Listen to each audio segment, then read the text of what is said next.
Hare Ram, Ram Ram, Hare Hare. Hare Krishna, Krishna Krishna, Hare Hare, Ram Ram, Ram Ram, Hare Hare. Hare Krishna Mataji. Hare Krishna Mataji. Thank you Mataji. Hare Krishna.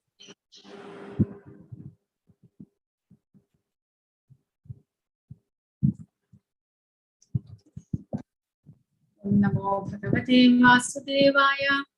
Om Namo Bhagavate Vasudevaya.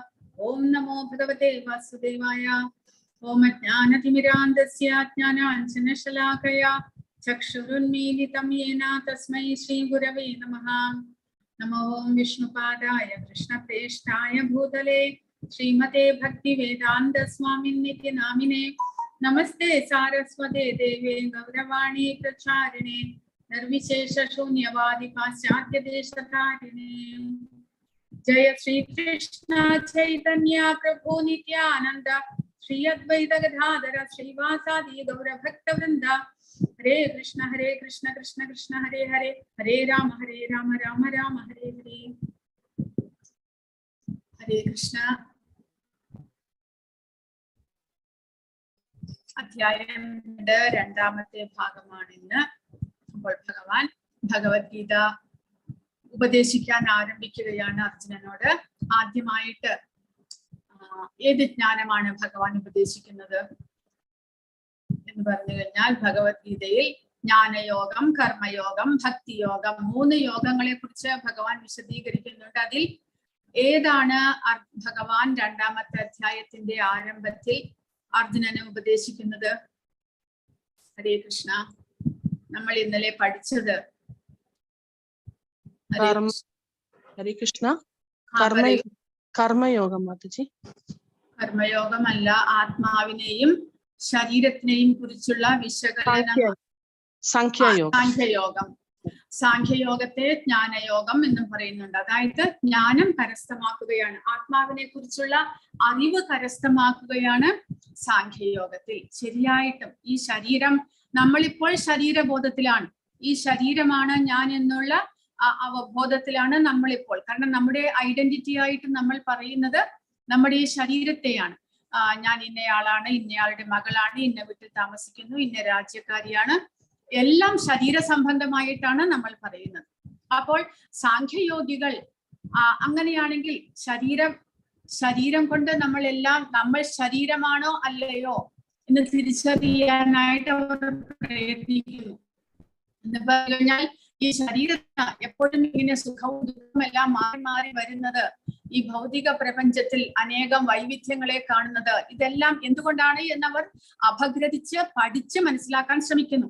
പല ഗ്രന്ഥങ്ങളെയും വായിച്ച്, ആചാര്യന്മാരുടെ ഗ്രന്ഥങ്ങളെയെല്ലാം വായിച്ച് അവർ മനസ്സിലാക്കാൻ ശ്രമിക്കുന്നു.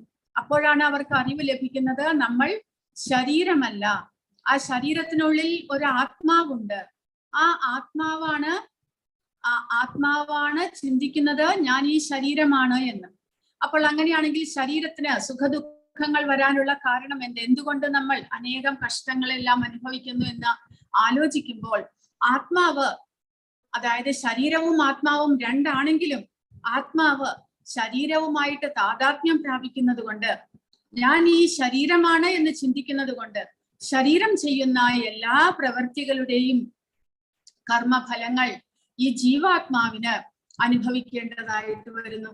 അതായത് ജീവാത്മാവ് ഒരു ശരീരം വിട്ട് വേറൊന്നിലേക്ക് പോകുമ്പോൾ, താൻ ആ ശരീരത്തിൽ ചെയ്ത് കൂട്ടിയ, അല്ലെങ്കിൽ ശരീരം ആ ജീവാത്മാവ് ശരീരത്തിനുള്ളിലായിരുന്നപ്പോൾ ശരീരം എന്തെല്ലാം പ്രവർത്തനങ്ങൾ ചെയ്തോ അതിന്റെ എല്ലാം കർമ്മഫലവും കൂടെ വഹിച്ചുകൊണ്ടാണ് ജീവാത്മാവ് പോകുന്നത്. അങ്ങനെ അനേകം ജന്മങ്ങളിലെ കർമ്മഫലങ്ങൾ ആ ജീവാത്മാവിന് അനുഭവിക്കേണ്ടതായിട്ട് വരുന്നു, പുണ്യമായിട്ടും പാപമായിട്ടും എല്ലാം. കാരണം ഒരേ ഒരു കാരണമേ ഉള്ളൂ, തൻ്റെ സ്വന്തം സ്വരൂപസ്ഥിതിയെ, തൻ്റെ സ്വന്തം ധർമ്മത്തെ ജീവാത്മാവ് മറന്നു പോയിട്ട് താൻ സ്വീകരിക്കുന്ന ശരീരമാണ് താൻ എന്നുള്ള അവബോധത്തിലേക്ക് മാറ്റപ്പെട്ടിരിക്കുന്നത് കൊണ്ട് ആ ശരീരം ചെയ്യുന്ന എല്ലാ പ്രവർത്തനങ്ങളുടെയും ഫലം ജീവാത്മാവിന് അനുഭവിക്കേണ്ടതായി വരുന്നു. അങ്ങനെ പറയുമ്പോൾ ജീവാത്മാവിന് വേദന എടുക്കുന്നോ, ജീവാത്മാവിന് എന്തെങ്കിലും അസുഖം ഉണ്ടാകുകയോ, ജീവാത്മാവിന് എന്തെങ്കിലും ദുഃഖം ഉണ്ടാക്കുകയോ അങ്ങനെയല്ല വരുന്നത്. കാരണം ജീവാത്മാവിനെ ഈ കർമ്മത്തിന്റെ ഫലങ്ങളെല്ലാം അനുഭവിക്കാൻ തക്കവണ്ണമുള്ള ഒരു ശരീരത്തിലേക്ക്, അടുത്ത ജന്മത്തിലേക്ക് മാറ്റപ്പെടുന്നു. അവിടെ വെച്ചും ജീവാത്മാവിനെ ഒന്നും തന്നെ ബാധിക്കുന്നില്ല. വാസ്തവത്തിൽ ഭഗവാൻ ഇനി അടുത്ത അധ്യായങ്ങളിലൂടെ 13ാമത്തെ അധ്യായത്തിൽ പ്രത്യേകിച്ച് പറയുന്നുണ്ട്, ആത്മാവ് കർമ്മം ചെയ്യുകയോ കർമ്മം ചെയ്യിപ്പിക്കുകയോ കർമ്മത്തിന്റെ ഫലം അനുഭവിക്കുകയോ ഒന്നും തന്നെ ചെയ്യുന്നില്ല. എല്ലാം തന്നെ ശരീരമാണ് അനുഭവിക്കുന്നതും ശരീരമാണ് ചെയ്യുന്നതും. പക്ഷെ എങ്കിലും ആത്മാവ് ശരീരസ്ഥനായതുകൊണ്ട്, ശരീരവുമായി താദാത്മ്യം പ്രാപിച്ചിരിക്കുന്നത് കൊണ്ട് ഈ ശരീരം ചെയ്യുന്ന എല്ലാ പ്രവൃത്തിയും താൻ അനുഭവിക്കുന്നു എന്നുള്ള ഒരു അവബോധത്തിലാകുന്നു ആത്മാവ്. ഈ ശരീരം അനുഭവിക്കുന്ന സുഖവും ദുഃഖവും എല്ലാം തന്നെ തനിക്കാണ് ലഭിക്കുന്നത്, താനാണ് അനുഭവിക്കുന്നത് എന്നുള്ള അവബോധത്തിലാക്കപ്പെടുന്നു. ശരീര സംബന്ധിയായിട്ടുള്ള എല്ലാ കർമ്മങ്ങളും താനാണ് ചെയ്യുന്നത് എന്ന് ജീവാത്മാവ് വിചാരിക്കുന്നു. അതുകൊണ്ടാണ് നമ്മൾ എല്ലാവരും ഞാൻ എന്ന് പറഞ്ഞുകൊണ്ട് എല്ലാത്തിലും ഒരു മിഥ്യ അഹങ്കാരം. കാരണം ഈ ശരീരത്തെ നമ്മൾ വളരെയധികം ഇഷ്ടപ്പെടുന്നു. ഈ ശരീരം ചെയ്യുന്ന എല്ലാ പ്രവൃത്തികളും ഞാനാണ് ചെയ്യുന്നത് എന്ന് നമ്മൾ വിചാരിക്കുന്നു. അപ്പോൾ നമ്മൾ പറയുന്നു, ശരി, ഈ ശരീരമാണ് ചെയ്യുന്നത്, നമ്മൾ അങ്ങനെ വേറെ വിചാരിക്കുന്നില്ല. ഞാൻ എന്ന് പറഞ്ഞ് നമ്മൾ വിചാരിക്കുന്നത് ഈ ശരീരം തന്നെയല്ലേ? ഒരിക്കലുമല്ല. നമ്മളത് ചിന്തിച്ചു നോക്കിയാൽ, വളരെ ശ്രദ്ധിച്ച് ചിന്തിച്ചു നോക്കിയാൽ മനസ്സിലാകും. കാരണം നമ്മൾ ഇത് എന്റെ പേനയാണ് എന്ന് പറയുന്നത് പോലെ തന്നെ പേനയും ഞാനും വ്യത്യസ്തരാണ്. നമുക്കത് മനസ്സിലാക്കാൻ സാധിക്കുന്നുണ്ട്, അല്ലെ? ഈ പേനയും ഞാനും വ്യത്യസ്തരാണ്. പക്ഷെ ഇത് എന്റെ പേനയാണ്, നിങ്ങളുടേതല്ല. അത് വ്യത്യസ്തമാണ് എന്ന് നമുക്ക് മനസ്സിലാക്കാൻ സാധിക്കുന്നുണ്ട്. പക്ഷേ ഈ ശരീരവും ഞാനും വ്യത്യസ്തമാണ് എന്ന് എന്തുകൊണ്ട് മനസ്സിലാക്കാൻ സാധിക്കുന്നില്ല? അത് വളരെ സിമ്പിൾ ആയിട്ട് നമുക്ക് മനസ്സിലാക്കാം. കാരണം നമ്മൾ പറയുന്നു ഇത് എന്റെ ശരീരമാണ് എന്ന് നമ്മൾ പറയുന്നില്ലേ? ഇത് എന്റെ പേനയാണ് എന്ന് പറയുന്നത് പോലെ ഇത് എന്റെ ശരീരമാണ് എന്ന് നമ്മൾ പറയുന്നു. അപ്പോൾ ഞാനും ഈ ശരീരവും വ്യത്യസ്തരല്ലേ? കാരണം ഇത് എന്റെ ശരീരമാണ് എന്നാണ് ഞാൻ പറയുന്നത്. ഞാൻ ശരീരം എന്ന് നമ്മൾ ഒരിക്കലും പറയുന്നില്ല. ഈ ശരീരം ഞാനാണ് എന്ന് നമ്മൾ ഒരിക്കലും പറയുന്നില്ല. ഇതുപോലെ ഈ പേന ഞാനാണ് എന്ന് നമ്മൾ പറയാത്തത് പോലെ ഞാൻ ഈ ശരീരം എന്ന് നമ്മൾ ഒരിക്കലും പറയുന്നില്ല. പിന്നെയോ ഇത് എന്റെ ശരീരമാണ് എന്നാണ് നമ്മൾ പറയുന്നത്.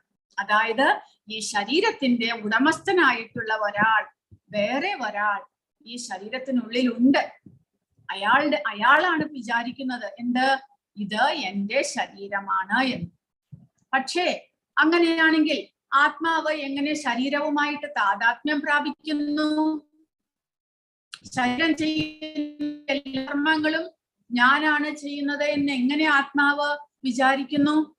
അതും വളരെ എളുപ്പമാണ്. കാരണം ശരീരം ചെയ്യുന്ന എല്ലാ പ്രവൃത്തികളും ഞാൻ ചെയ്യുന്നു എന്ന് നമ്മൾ പറയുന്നില്ലേ? ശരീരമാണ് ആഹാരം കഴിക്കുന്നത്. പക്ഷെ നമ്മൾ പറയുന്നു ഞാൻ ഊണ് കഴിച്ചു, എനിക്കിത് ഇഷ്ടമായില്ല, ഇത് എന്റേതല്ല, ഞാൻ കുളിച്ചു. ശരീരമാണ് കുളിക്കുന്നത്, വൃത്തിയാകുന്നത്, ആത്മാവല്ല. എങ്കിലും ഞാൻ കുളിച്ചു, ഇതെന്റെ സാധനമാണ്, ഇതെനിക്ക് ഇഷ്ടമാകുന്നില്ല, ഞാൻ ഊണ് കഴിക്കുന്നു, ഞാൻ ഉറങ്ങുന്നു. ശരീരമാണ് ഉറങ്ങുന്നത്. എങ്കിലും നമ്മൾ പറയും ഞാൻ ഉറങ്ങുകയാണ്, ഞാൻ ഉറങ്ങാൻ പോകുകയാണ്, ഞാൻ സിനിമയ്ക്ക് പോകുകയാണ്. ശരീരത്തിന്റെ ഇന്ദ്രിയങ്ങളാണ്, എല്ലാ കണ്ണുകളാണ് സിനിമ കാണുന്നത്. പക്ഷെ എങ്കിലും ആത്മാവ് വിചാരിക്കുന്നു ഞാനാണ് ഇതെല്ലാം അനുഭവിക്കുന്നത്. അതാണ് ആത്മാവ് ശരീരവുമായിട്ട് താദാത്മ്യം പ്രാപിക്കുന്നു എന്ന് പറയുന്നത്. അപ്പോൾ ഈ സാഖ്യയോഗികൾ എന്താണ് ചെയ്യുന്നത്? അവർ ശരീരവും ആത്മാവും തമ്മിലുള്ള വ്യത്യാസത്തെ അപഗ്രഥിച്ച് പഠിക്കുന്നു, വിശദമായിട്ട് പഠിക്കാൻ ശ്രമിക്കുന്നു. ആത്മാവും ശരീരവും എങ്ങനെയാണ് വ്യത്യാസപ്പെടുന്നത് അത് മനസ്സിലാക്കി അവർ ആത്മാവിനെ കണ്ടെത്തുന്നു. ശരിയാണ്, ശരീരത്തിനുള്ളിൽ ഒരു ജീവാത്മാവുണ്ട്. പിന്നീട് അവരുടെ ചിന്ത ആ ജീവാത്മാവിനെ എങ്ങനെ ശരീരബോധത്തിൽ നിന്ന് പുറത്തേക്ക് കൊണ്ടുവരാം. കാരണം ആ ശരീരബോധത്തിൽ ഉള്ളത് കൊണ്ടാണ് ജീവാത്മാവിന് അനേകം ക്ലേശങ്ങളെല്ലാം, ഈ ശരീരത്തിന് അനേകം ക്ലേശങ്ങൾ അനുഭവിക്കേണ്ടതായിട്ട് വരുന്നത്. കാരണം ആ ജീവാത്മാവ് ഞാനിപ്പോൾ ഈ ശരീരത്തിൽ ഉള്ളപ്പോൾ ഈ ശരീരം ചെയ്യുന്ന എല്ലാ പാപ പുണ്യ കർമ്മങ്ങളുടെയും ഫലം ജീവാത്മാവ് അടുത്ത ശരീരത്തിലേക്ക് പോകുമ്പോൾ വഹിച്ചുകൊണ്ട് പോകുന്നു. അപ്പോൾ ആ ജന്മത്തിൽ, ഇനി വരുന്ന ജന്മത്തിൽ തനിക്ക് അനുഭവിക്കേണ്ടതായിട്ടുള്ള കർമ്മഫലങ്ങളുടെ പട്ടിക തയ്യാറാക്കപ്പെടുന്നു മുകളിൽ ദേവന്മാർ. പിന്നെ അതിനനുസരിച്ച് ഏതെല്ലാം കർമ്മഫലങ്ങളാണ്, നല്ലതും ചീത്തയുമായിട്ടുള്ള ഏതെല്ലാം കർമ്മഫലങ്ങളാണ് നമുക്ക് അനുഭവിക്കാനുള്ളത്, അതിനനുസരിച്ച് ഒരു ശരീരം, അതായത് അനന്തകാലമായിട്ട് നമ്മുടെ കർമ്മഫലങ്ങൾ ഇങ്ങനെ അട്ടിയാക്കി വെച്ചിരിക്കുകയാണ്. അത് ഓരോന്നായിട്ടാണ് നമ്മൾ അനുഭവിച്ചു കൊണ്ടുവരുന്നത്. അപ്പോൾ ഇനി അടുത്തത് എന്താണ് ഡ്യൂ ആയിട്ടുള്ളത് എനിക്ക് അനുഭവിക്കാൻ? ചിലപ്പോൾ എനിക്കൊരു പൂച്ചയായോ പട്ടിയായോ ജനിക്കാനായിരിക്കും യോഗം. കാരണം അതുപോലത്തെ കർമ്മങ്ങൾ മുൻപ് ചെയ്തു കാണും. അതിന്റെ ഫലമാണ് എനിക്ക് ഇനി അടുത്തത് അനുഭവിക്കാനുള്ളത് എങ്കിൽ എനിക്ക് അതുപോലത്തെ ഒരു ശരീരമായിരിക്കും, അതായത് ജീവാത്മാവിന് അതുപോലത്തെ ഒരു ശരീരമായിരിക്കും ലഭിക്കുക. അപ്പോൾ അങ്ങനെ ആ ജീവാത്മാവ് അതിൽ അനുഭവിക്കുന്നു, ക്ലേശങ്ങൾ അനുഭവിക്കുന്നു, ദുരിതങ്ങൾ അനുഭവിക്കുന്നു. പക്ഷേ എങ്കിലും ജീവാത്മാവിന് അവബോധം ഉണ്ടാകുന്നില്ല. കാരണം പൂർണ്ണമായും തന്നെ മറന്ന് അജ്ഞാനത്തിൽ താൻ സ്വീകരിക്കുന്ന ശരീരമാണ് താൻ എന്നുള്ള അവബോധത്തിലായതുകൊണ്ട് ജീവാത്മാവിന് ഇതൊന്നും തന്നെ മനസ്സിലാകുന്നില്ല. അപ്പോൾ പിന്നെ ആ ജീവാത്മാവിനെ ശരീരബോധത്തിൽ നിന്ന് പുറത്തേക്ക് കൊണ്ടുവരാൻ എന്താണ് മാർഗം? അതാണ് സാഖ്യയോഗികൾ ആലോചിക്കുന്നത്. അവർ മനസ്സിലാക്കുന്നത് ശരീരവുമായി താദാത്മ്യം പ്രാപിക്കുന്നതിന്റെ കാരണം ആ ജീവാത്മാവിന് വളരെയധികം പല കാര്യങ്ങളും ഭൗതികമായിട്ടുള്ളതെല്ലാം എൻജോയ് ചെയ്യണം, അനുഭവിക്കണം, ആസ്വദിക്കണം എന്നുള്ള ആഗ്രഹമാണ് ഇതിന്റെ പുറകിലുള്ളത്. അപ്പോൾ അതിന് തക്കവണ്ണമുള്ള ഇന്ദ്രിയങ്ങളുള്ള ഒരു പ്രത്യേക ശരീരം ജീവാത്മാവിന് ലഭിക്കുകയാണ് ചെയ്യുന്നത്. അതായത് ആസ്വാദനം. ഭഗവാനെ പോലെ തനിക്കും എല്ലാം അനുഭവിക്കണം. കാരണം ഭഗവാൻ പറയുന്നു, ഭോക്താരം യജ്ഞതപസാം, ഞാനാണ് എല്ലാത്തിന്റെയും ഭോക്താവ്, ആസ്വാദകൻ. നിങ്ങൾ എല്ലാവരും എന്റെ ഭക്തിയുത സേവനം ചെയ്യണമെന്ന് ഭഗവാൻ പറയുന്നു. ആധ്യാത്മിക ലോകത്തിൽ അതാണ് അവസ്ഥ. ഭഗവാൻ മറ്റുള്ള എല്ലാ ഭക്തന്മാരുടെയും സേവകളെല്ലാം സ്വീകരിച്ചുകൊണ്ട് അദ്ദേഹം ഭക്തന്മാരോടൊപ്പം ആസ്വദിച്ചു കൊണ്ടിരിക്കുന്നു. പക്ഷെ ചില ജീവാത്മാക്കൾക്ക് ഭഗവാനെ പോലെയാകണം എനിക്കും എന്നുള്ള ആഗ്രഹം ഉണ്ടാകുമ്പോൾ, സ്വയം ഭഗവാനെ വിട്ടിട്ട് എനിക്ക് സ്വയം ആസ്വദിക്കണം എന്നുള്ള ആഗ്രഹം ഉണ്ടാകുമ്പോൾ എന്ത് സംഭവിക്കുന്നു? അവർ ഉടനടി ഈ ഭൗതിക പ്രപഞ്ചത്തിലേക്ക് വീഴുകയാണ് ചെയ്യുന്നത്. അപ്പോൾ ഇങ്ങനെ സ്വന്തമായിട്ട് തനിക്ക് മാത്രമായിട്ട് ആസ്വദിക്കണം എന്നുള്ള നമ്മുടെ ആഗ്രഹമാണ് ഇങ്ങനെ ഒരു അവസ്ഥയിലേക്ക് നമ്മളെ കൊണ്ടുചെന്ന് എത്തിച്ചിരിക്കുന്നത് എന്ന് മനസ്സിലാക്കുന്നു സാഖ്യയോഗികൾ. അപ്പോൾ അവരെന്ത് ചെയ്യുന്നു? ഇന്ദ്രിയങ്ങളാണ് ഇതിനെല്ലാത്തിനും കാരണം ഇന്ദ്രിയങ്ങളുടെ ആഗ്രഹമാണ് തനിക്ക് ഇത് അനുഭവിക്കണം. കണ്ണിന് പലതും കാണാൻ ആഗ്രഹിക്കുന്നു, കാതിന് പലതും കേൾക്കാൻ ആഗ്രഹിക്കുന്നു, നാവിന് പലതും രുചിക്കാൻ ആഗ്രഹിക്കുന്നു, ത്വക്കിന് പലതും അനുഭവിക്കാൻ ആഗ്രഹിക്കുന്നു. അപ്പോൾ ഇന്ദ്രിയങ്ങളാണ് എല്ലാത്തിനും കാരണം ഇന്ദ്രിയങ്ങൾക്ക് പലതും അനുഭവിക്കാനുള്ള, ഭൗതിക പ്രപഞ്ചത്തിലെ പല സുഖങ്ങളും അനുഭവിക്കാനുള്ള ആഗ്രഹം മൂലം ഇന്ദ്രിയങ്ങൾ എന്ത് ചെയ്യുന്നു? പല വസ്തുക്കളെയും ആഗ്രഹിക്കുമ്പോൾ ഈ അധ്യായത്തിൽ തന്നെ ഭഗവാൻ പറയുന്നുണ്ട്, ധ്യായതേ വിഷയാൻ പുംസഹ. പല വസ്തുക്കളെയും അനുഭവിക്കാൻ ഇന്ദ്രിയങ്ങൾ ആഗ്രഹിക്കുമ്പോൾ മനസ്സെന്ത് ചെയ്യുന്നു? മനസ്സിൽ ആ ആഗ്രഹം എങ്ങനെയെങ്കിലും സാധിപ്പിക്കണം എന്നുള്ള ചിന്ത, അതിനുവേണ്ടി എല്ലാം പ്ലാൻ ചെയ്യുന്നത് മനസ്സാണ്. നമുക്കറിയാം, നമ്മൾ ചിന്തിക്കുന്നതെല്ലാം മനസ്സിലൂടെയാണ്. മനസ്സ് ഈ ആഗ്രഹം എങ്ങനെ സാധിപ്പിക്കാം എന്ന് ആലോചിക്കുന്നു. പിന്നീട് ബുദ്ധി ഉപയോഗിച്ച് ആ ആഗ്രഹങ്ങളെ സാധിപ്പിക്കാനുള്ള പ്രവർത്തനത്തിലാണ് മനസ്സ്. അങ്ങനെ മനസ്സും ഇന്ദ്രിയങ്ങളും ബുദ്ധിയും എല്ലാം തന്നെ ഈ ശരീരത്തെ കൊണ്ട് ആ ഇന്ദ്രിയങ്ങൾ ആഗ്രഹിക്കുന്ന വസ്തുക്കളെ അല്ലെങ്കിൽ എന്തിനെയാണോ ആഗ്രഹിക്കുന്നത് അതിനെ സ്വായത്തമാക്കാൻ അല്ലെങ്കിൽ അതിനെ അനുഭവിക്കാൻ, സുഖിക്കാൻ, സന്തോഷിക്കാനുള്ള പ്രവർത്തനത്തിൽ ഏർപ്പെടുമ്പോൾ എന്ത് സംഭവിക്കുന്നു? ജീവാത്മാവ് ശരീരബോധത്തിലായതുകൊണ്ട്, അതായത് ഞാൻ വിചാരിക്കുന്നു ഇതെല്ലാം ഞാനാണ് അനുഭവിക്കുന്നത്. വാസ്തവത്തിൽ ശരീരമാണ് ഇതെല്ലാം ചെയ്യുന്നത്. ഇന്ദ്രിയങ്ങൾക്കാണ് ഈ അനുഭൂതികളെല്ലാം ഉണ്ടാകുന്നത്. പക്ഷെ ജീവാത്മാവ് തെറ്റായിട്ട് വിചാരിക്കുന്നു, ഞാന് ഇതെല്ലാം അനുഭവിക്കുന്നു, ചെയ്യുന്നു, എല്ലാത്തിന്റെയും കർത്താവ് ഞാനാണ്. അപ്പോൾ സാഖ്യയോഗികൾ ഇത് മനസ്സിലാക്കിയിട്ട് അപ്പോൾ ഇന്ദ്രിയങ്ങളാണ് കുറ്റവാളികൾ എന്ന് മനസ്സിലാക്കുന്നു. ആ ഇന്ദ്രിയങ്ങൾക്ക് ഭൗതിക വിഷയങ്ങളിലുള്ള ആസക്തിയെ ഇല്ലാതാക്കാനുള്ള പ്രവർത്തനങ്ങളാണ് പിന്നീട് സാഖ്യയോഗികൾ ചെയ്യുന്നത്. ഇന്ദ്രിയങ്ങളെ ബലം പ്രയോഗിച്ച് അവർ നിയന്ത്രിക്കാൻ ശ്രമിക്കുന്നു. അങ്ങനെ നിയന്ത്രിച്ച് ഭൗതികമായ ഒന്നിലും ആസക്തി വരാത്ത വിധത്തിൽ ഇന്ദ്രിയങ്ങളെ അവർ നിയന്ത്രിക്കാൻ ശ്രമിക്കുന്നു. മനസ്സും ഇന്ദ്രിയങ്ങളുമാണ് എല്ലാത്തിനും കുറ്റക്കാര് എന്ന് മനസ്സിലാക്കുന്നവർ. അപ്പോൾ അത് നമുക്കിനി അടുത്ത അധ്യായങ്ങളിലൂടെ വിശദമായിട്ട് പഠിക്കാൻ സാധിക്കും. അപ്പോൾ ജ്ഞാനയോഗം എന്നുള്ളത് ഇതാണ്. നമ്മൾ ജ്ഞാനയോഗത്തിലായിരുന്നു. ഭഗവാൻ 11 മുതൽ 30 വരെയുള്ള ശ്ലോകങ്ങളിൽ ജ്ഞാനയോഗം അല്ലെങ്കിൽ സാഖ്യയോഗമാണ് വിശദീകരിച്ചത്. അതെന്താണെന്ന് വെച്ചാൽ ആത്മാവിനെയും ശരീരത്തിനെയും വേർതിരിച്ചുള്ള പഠനം. എന്താണ് നമ്മൾ പഠിച്ചത്? ആത്മാവ് ഇതല്ല, ശരീരം അതാണ്. അങ്ങനെ നമ്മൾ ഒരുപാട് പഠിച്ചു. എന്താണ് നമ്മൾ പഠിച്ചത്? ആത്മാവിനെയും ശരീരത്തിനെയും കുറിച്ചുള്ള വ്യത്യാസങ്ങൾ എന്തെല്ലാം നമ്മൾ പഠിച്ചു? ഹരേ കൃഷ്ണ, ആരാണ് പറയുക? ആത്മാവും ശരീരവും തമ്മിലുള്ള വ്യത്യാസങ്ങൾ നമ്മൾ ഇന്നലെ കുറെ ശ്ലോകങ്ങൾ പഠിച്ചില്ലേ? ദേഹിനോസ്മിൻ യഥാ ദേഹേ കൗമാരം യൗവനം ചരാ തഥാ ദേഹാന്തര പ്രാപ്തിർധീരസ്തത്ര ന മുഹ്യതി എന്ന് പഠിച്ചു. അതായത് ഈ ശരീരത്തിൽ മാറ്റങ്ങൾ ഉണ്ടാകുന്നത് ജീവാത്മാവ് ഈ ശരീരത്തിൽ ബാല്യകാലം, പിന്നീട് യൗവനാവസ്ഥ, പിന്നീട് വാർദ്ധക്യാവസ്ഥ, ഇതെല്ലാം കടന്നു പോകുന്നത് പോലെ തന്നെ ജീവാത്മാവ് ഈ ശരീരം ഉപേക്ഷിച്ചു കഴിഞ്ഞാൽ, ശരീരം മരണപ്പെട്ടു കഴിഞ്ഞാൽ പുതിയ ശരീരത്തിലേക്ക് പോകുന്നു.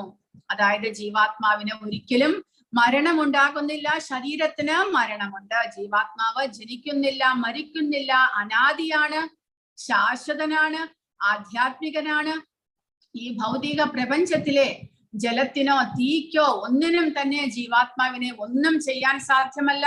എന്നാൽ ശരീരത്തിന് ഇതെല്ലാം എന്തെങ്കിലും ചെയ്യാൻ സാധിക്കുന്നു. വെള്ളത്തിന് ശരീരത്തെ മുക്കിക്കൊല്ലാൻ സാധിക്കുന്നു, തീക്ക് പൊള്ളലേൽപ്പിക്കാൻ സാധിക്കുന്നു, കാറ്റിന് തട്ടിത്തെറിപ്പിക്കാൻ സാധിക്കുന്നു. എന്നാൽ ജീവാത്മാവിനെ ഒന്നും തന്നെ ചെയ്യാൻ സാധ്യമല്ല എന്ന് ഒരുപാട് കാര്യങ്ങൾ ഭഗവാൻ പറഞ്ഞു തരികയുണ്ടായി.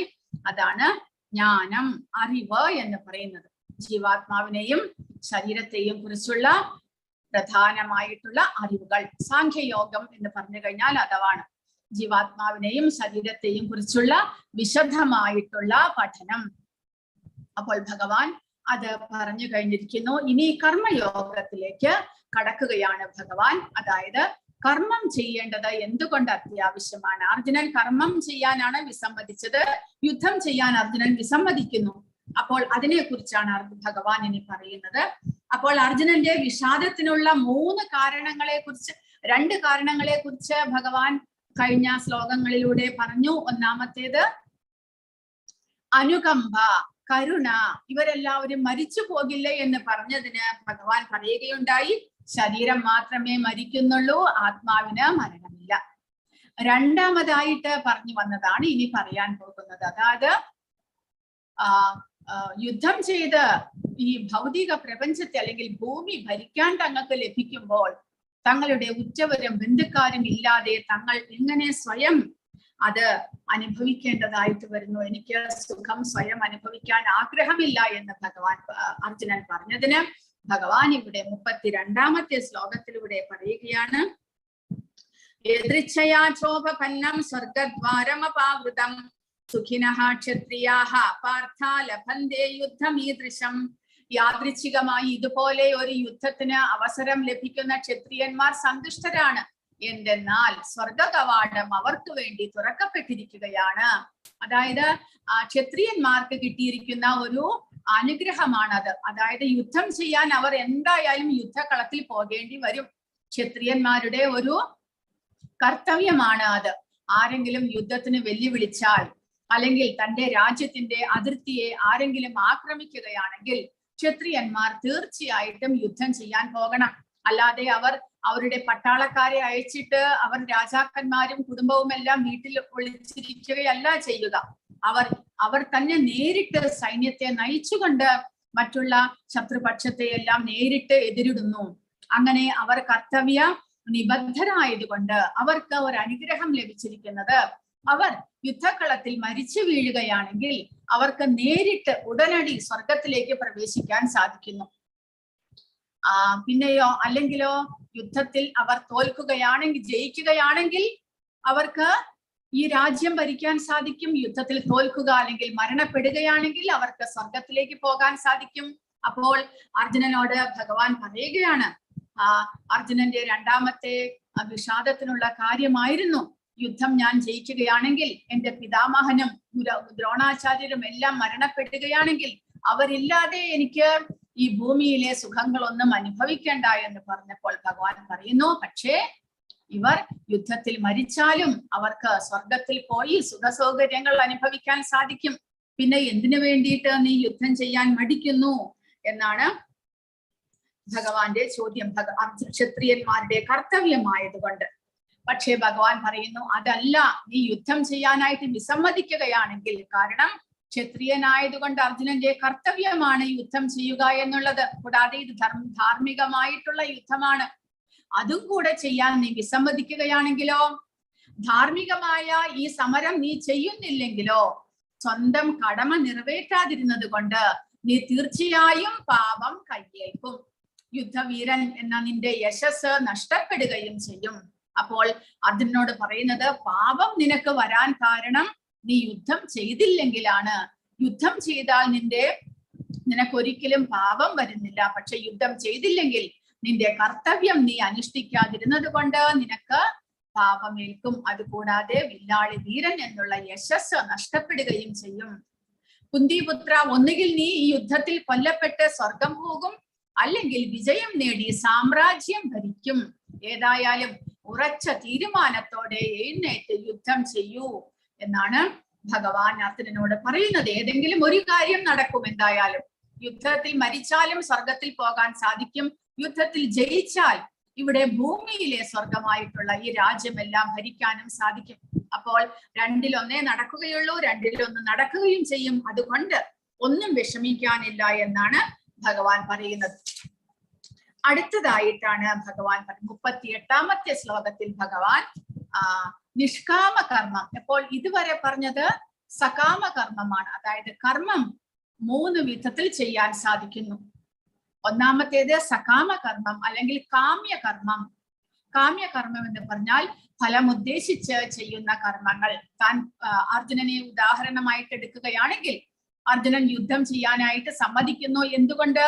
ആ യുദ്ധം ചെയ്ത് അവരെ തോൽപ്പിച്ച്, കൗരവന്മാരെ തോൽപ്പിച്ച് എനിക്ക് രാജ്യം സ്വന്തമാക്കണം, അങ്ങനെയുള്ള പ്രതികാര ബുദ്ധിയോടുകൂടി, അല്ലെങ്കിൽ അവരെ ഞാൻ വധിച്ചിട്ടേയുള്ളൂ, അവർ ഞങ്ങളെ ഒരുപാട് ഉപദ്രവിച്ചിരിക്കുന്നു, അവർ അക്രമികളാണ്, അതുകൊണ്ട് അവരെ വധിക്കണം, അവരെ ഇല്ലാതാക്കിയിട്ട് എനിക്ക് ആ രാജ്യം സ്വന്തമാക്കണം എന്നെല്ലാമുള്ള ആഗ്രഹത്തോടു കൂടി അർജുനൻ യുദ്ധം ചെയ്യുകയാണെങ്കിൽ അതിനെ സകാമ കർമ്മം എന്ന് പറയുന്നു. ആ കർമ്മം എന്ത് സംഭവിക്കുന്നു? അങ്ങനെയുള്ള കർമ്മങ്ങൾ നമ്മൾ ചെയ്യുമ്പോൾ ആ കർമ്മത്തിന്റെ ഫലം നമ്മൾ അനുഭവിക്കേണ്ടതായിട്ട് വരും എന്നാണ് പറയുന്നത്. കാരണം നമ്മുടെ മനസ്സിൽ വിദ്വേഷവും വെറുപ്പും എല്ലാം ചേർന്ന് നമ്മൾ പ്രവർത്തിക്കുമ്പോൾ അതൊരു പാപകർമ്മമായിട്ട് മാറുന്നു. നേരെ മറിച്ച് നമ്മുടെ മനസ്സിൽ സന്തോഷവും കൂടാതെ സന്തോഷത്തോടു കൂടി പുണ്യകർമ്മങ്ങൾ നമ്മൾ ചെയ്യുകയാണെങ്കിൽ അത് പുണ്യകർമ്മമായിട്ട് മാറുന്നു. ശ്രേയസ്കരമായിട്ടുള്ള കർമ്മങ്ങൾ, സത്കർമ്മങ്ങൾ നമ്മൾ ചെയ്യുമ്പോൾ അത് പുണ്യകർമ്മമായിട്ട് മാറുന്നു. അതിന്റെ ഫലമായിട്ട് നമ്മൾ സുഖം അനുഭവിക്കുന്നു, പാപകർമ്മത്തിന്റെ ഫലമായിട്ട് നമ്മൾ ദുഃഖം അനുഭവിക്കുന്നു. അപ്പോൾ സകാമകർമ്മം അല്ലെങ്കിൽ കാമ്യകർമ്മം അല്ലെങ്കിൽ ഫലേച്ഛയോടെയുള്ള കർമ്മം എല്ലാം ഒന്ന് തന്നെയാണ്. അതിന് പറയുന്നത് കർമ്മം ചെയ്യുകയും അതിന്റെ ഫലത്തെ ജയമാണോ പരാജയമാണോ എന്നെല്ലാം നോക്കിക്കൊണ്ട് കർമ്മം ചെയ്യുന്നതിനെയാണ് സകാമകർമ്മം എന്ന് പറയുന്നത്. അടുത്തതായിട്ട് നിഷ്കാമകർമ്മം.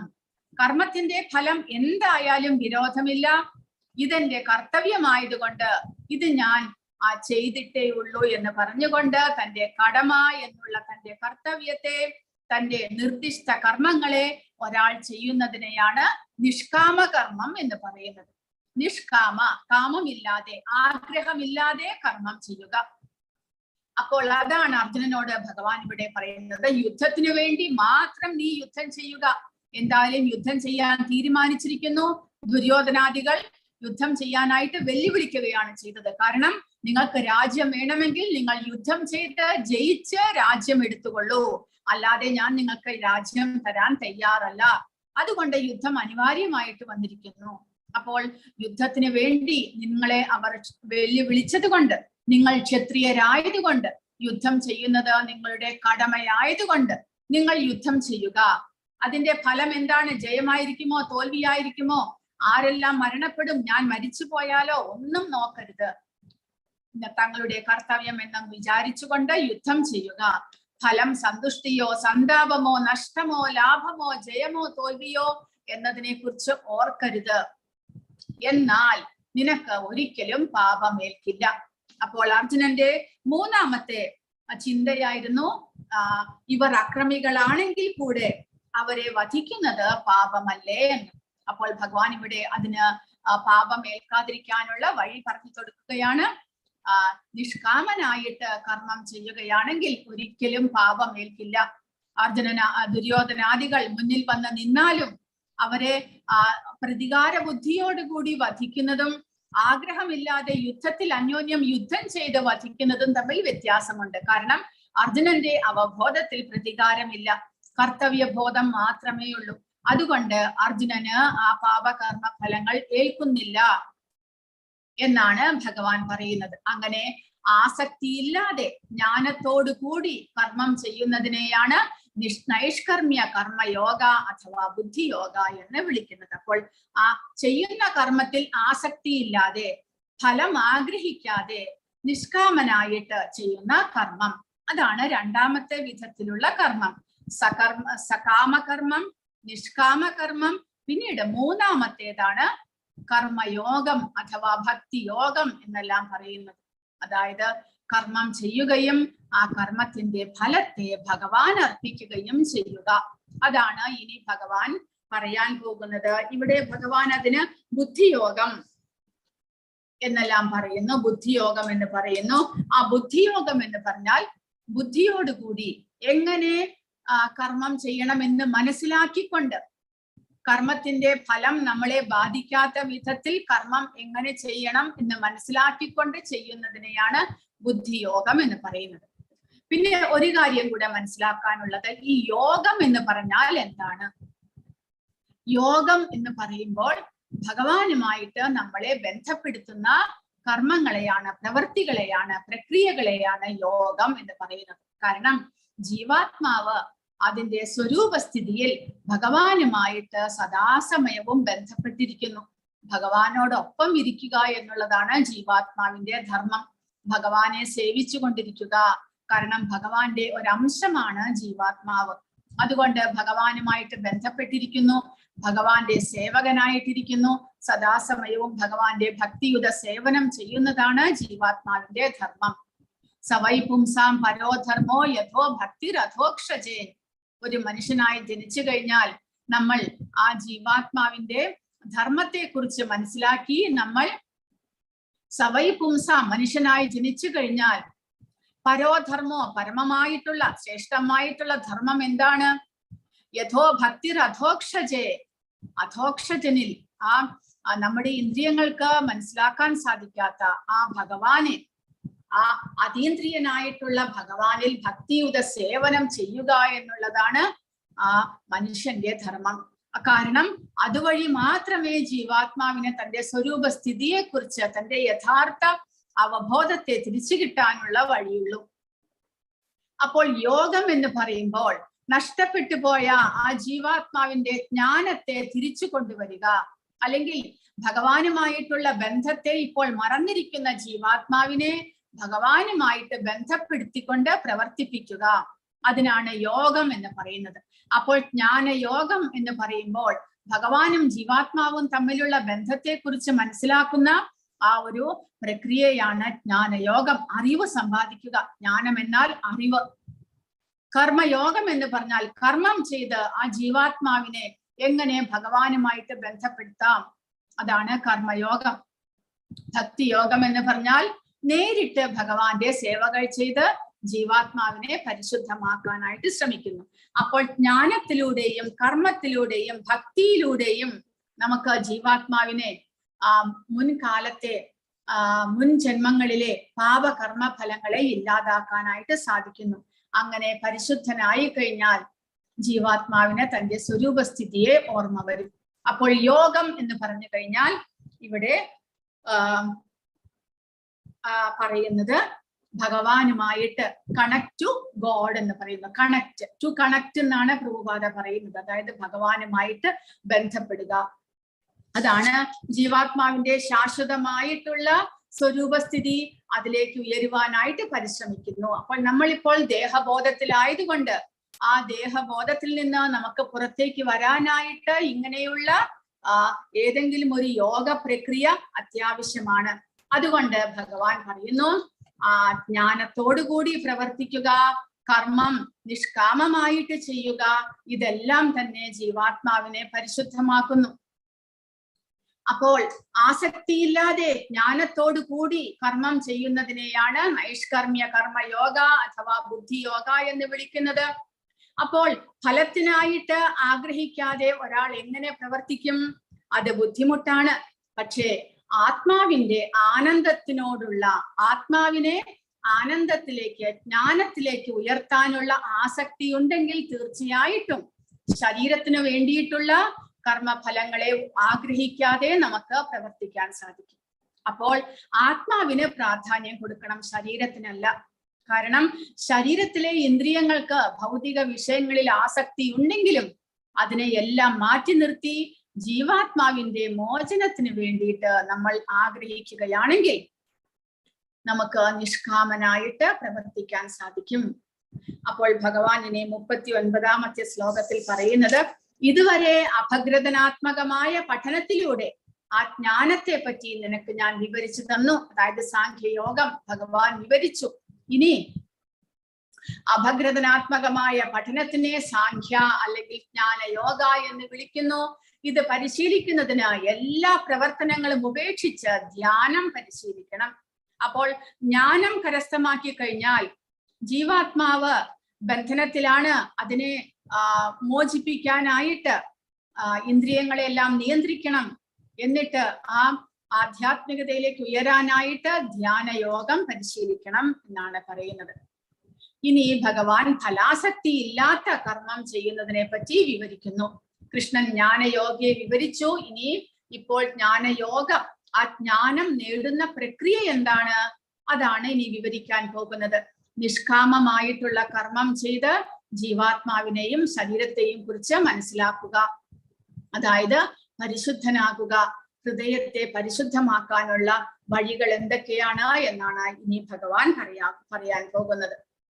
അങ്ങനെ ജ്ഞാനം കരസ്ഥമാക്കുക വഴി കർമ്മബന്ധങ്ങളിൽ നിന്ന് വിമുക്തനാകാം. ആത്മജ്ഞാനത്തിന്റെ വികാസത്താൽ മോചനം ലഭിക്കുന്നു എന്നാണ് പറയുന്നത്. യേശാതേ വിഹിതാ സാഖ്യേ ബുദ്ധിർയോഗത്വിമാം ശൃണു ബുദ്ധ്യായുക്തോയയാ പാർത്ഥ കർമ്മബന്ധം പ്രഹാസ്യസി. ഈ അപഗ്രഥനാത്മകമായ പഠനത്തിലൂടെ ജ്ഞാനത്തെ പറ്റി ഞാൻ നിനക്ക് വിവരിച്ചു തന്നു. ഫലാസക്തി ഇല്ലാത്ത കർമ്മം ചെയ്യുന്നതിനെ പറ്റി ഇനി വിവരിക്കുന്നത് കേൾക്കൂ. ഇതറിഞ്ഞു പ്രവർത്തിച്ചാൽ നിനക്ക് കർമ്മബന്ധങ്ങളിൽ നിന്ന് മുക്തനാകാം. അപ്പോൾ അതെങ്ങനെയാണ് ചെയ്യുന്നത്? ഫലാസക്തി ഇല്ലാത്ത കർമ്മം, നിഷ്കാമ കർമ്മം ചെയ്യുന്നത് വഴി നമുക്ക് പരിശുദ്ധരാകാം എന്ന് പറഞ്ഞു. അതെങ്ങനെയാണ് ചെയ്യുന്നത് എന്ന് 40ാമത്തെ ശ്ലോകം മുതൽക്ക് ഭഗവാൻ പറയുന്നു. കൂടാതെ അങ്ങനെയുള്ള കർമ്മം ചെയ്യുക വഴി നമുക്ക് എന്താണ് ലാഭം, എന്താണ് അതിൽ നിന്നുള്ള പ്രയോജനം? നേഹാഭിക്രമനാശോസ്തി പ്രത്യവായോ ന വിദ്യതേ സ്വൽപമപ്യസ്യ ധർമ്മസ്യ ത്രായതേ മഹദോ ഭയാത്. നഷ്ടമോ ലാഭമോ ഈ ഉദ്യമത്തിലില്ല. ഈ വഴിക്കുള്ള ചെറിയ ഒരു മുന്നേറ്റവും മഹാഭയങ്ങളിൽ നിന്ന് രക്ഷ നൽകുന്നു. അപ്പോൾ കർമ്മത്തിന്റെ ഫലം ഇച്ഛിക്കാതെ നമ്മളുടെ കർത്തവ്യമായിട്ട് നമ്മൾ കർമ്മങ്ങൾ ചെയ്യുമ്പോൾ നമ്മുടെ ഇന്ദ്രിയങ്ങളെല്ലാം പരിശുദ്ധമാകുന്നു. കൂടാതെ എന്ത് സംഭവിക്കുന്നു? മുൻ ജന്മങ്ങളിലെ കർമ്മഫലത്തെ കൂടെ അതില്ലാതാക്കുന്നു. പാപകർമ്മഫലങ്ങളെല്ലാം ഉണ്ടെങ്കിൽ, നമ്മൾ ചെയ്തിട്ടുണ്ടെങ്കിൽ അതിന്റെ ഫലമായിട്ടാണ് നമുക്ക് ഈ ജന്മത്തിൽ വളരെയധികം ബുദ്ധിമുട്ടുകളും ദുരിതങ്ങളും എല്ലാം അനുഭവിക്കേണ്ടതായിട്ട് വരുന്നത്. അപ്പോൾ അതെല്ലാം തന്നെ ഇല്ലാതാക്കാൻ നമുക്ക് സാധിക്കുന്നു. കാരണം അടുത്ത നിമിഷം നമുക്ക് എന്താണ് വരാൻ പോകുന്നത് എന്ന് ആർക്കും അറിഞ്ഞുകൂടാ. കാരണം ഏത് കർമ്മത്തിന്റെ ഫലമാണ് ഇനി തന്നെ വെയിറ്റ് ചെയ്തിരിക്കുന്നത് എന്ന് നമുക്ക് അറിഞ്ഞുകൂടാ. പക്ഷേ ഭഗവത് അർപ്പിതമായിട്ട് കർമ്മം ചെയ്യുക, അല്ലെങ്കിൽ നിഷ്കാമമായിട്ട് കർമ്മം ചെയ്യുക, കർമ്മത്തിന്റെ ഫലത്തിൽ ആസക്തി ഇല്ലാതെ കർമ്മം ചെയ്യുക വഴി നമുക്ക് അങ്ങനെയുള്ള ഭയത്തിൽ നിന്ന് രക്ഷപ്പെടാൻ സാധിക്കും. പിന്നെയോ നഷ്ടമോ ലാഭമോ ഒന്നും തന്നെയില്ല. കാരണം നമ്മൾ അത് പ്രതീക്ഷിക്കുന്നില്ല. കർമ്മഫലം ഇച്ഛിക്കാതെയാണ് നമ്മൾ കർമ്മം ചെയ്യുന്നത്. അതുകൂടാതെ പ്രക്രിയ ആരംഭിച്ചിട്ട് പൂർത്തിയായില്ലെങ്കിലും ഫലങ്ങൾക്ക് കുറവില്ല. അപൂർണമായ പരിശീലനത്തിന് മോശം ഫലങ്ങളൊന്നുമില്ല. അപ്പോൾ നമുക്കത് നമ്മുടെ ജീവിത ലക്ഷ്യത്തിലേക്ക് എത്താൻ സാധിച്ചില്ലെങ്കിലും അതും കുഴപ്പമില്ല. കാരണം അടുത്ത ജന്മത്തിൽ നമ്മൾ എവിടെ വെച്ച് നിർത്തിയോ അവിടെ നിന്ന് തുടങ്ങാൻ സാധിക്കും. കാരണം നമ്മൾ പരിശുദ്ധരാകാനായിട്ടുള്ള പരിശ്രമമാണ് നടത്തുന്നത്. അതുകൊണ്ട് നമുക്ക് നഷ്ടമോ ലാഭമോ ഒന്നും തന്നെ ലഭിക്കുന്നില്ല എന്നാണ് പറയുന്നത്. അത് നമ്മളെ ശ്രേയസ്കരമായ ഒരു വഴിയിലേക്ക് നമ്മളെ നയിക്കുന്നു. വ്യവസായാത്മിക ബുദ്ധിരേഖേഹ കുരുനന്ദന ബഹുശാഖാഹനന്താശ്ച ബുദ്ധയോ വ്യവസായിനാം. ഈ വഴിക്ക് പോകുന്നവർ നിശ്ചയദാർഢ്യമുള്ളവരാണ്. ലക്ഷ്യവും ഒന്നു മാത്രം, ആത്മജ്ഞാനത്തിന്റെ, ആത്മാവിനെ പരിശുദ്ധീകരിക്കാനുള്ള, അവബോധം പരിശുദ്ധമാക്കാനുള്ള പ്രക്രിയയാണ് നമ്മൾ ചെയ്യുന്നത്. അതാണ് ഒരേ ഒരു ലക്ഷ്യം. അതായത് ശരീരബോധത്തിൽ നിന്ന് ആത്മാവിനെ മോചിതനാക്കണം. ഒരേ ഒരു ചിന്ത മാത്രമേ ഉള്ളൂ.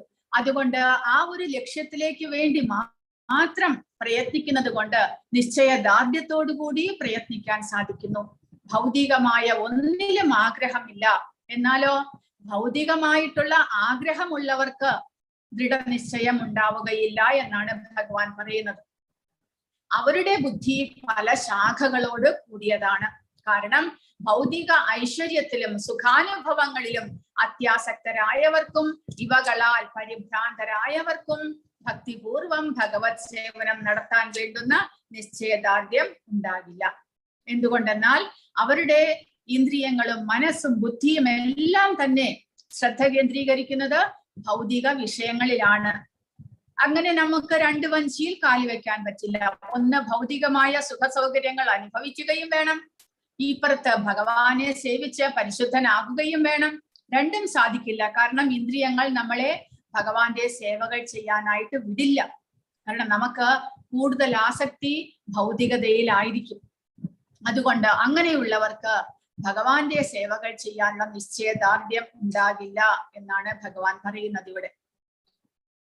കാരണം പ്രകൃതിയുടെ 3 ഗുണങ്ങളാണ് വേദങ്ങളുടെ മുഖ്യ വിഷയം.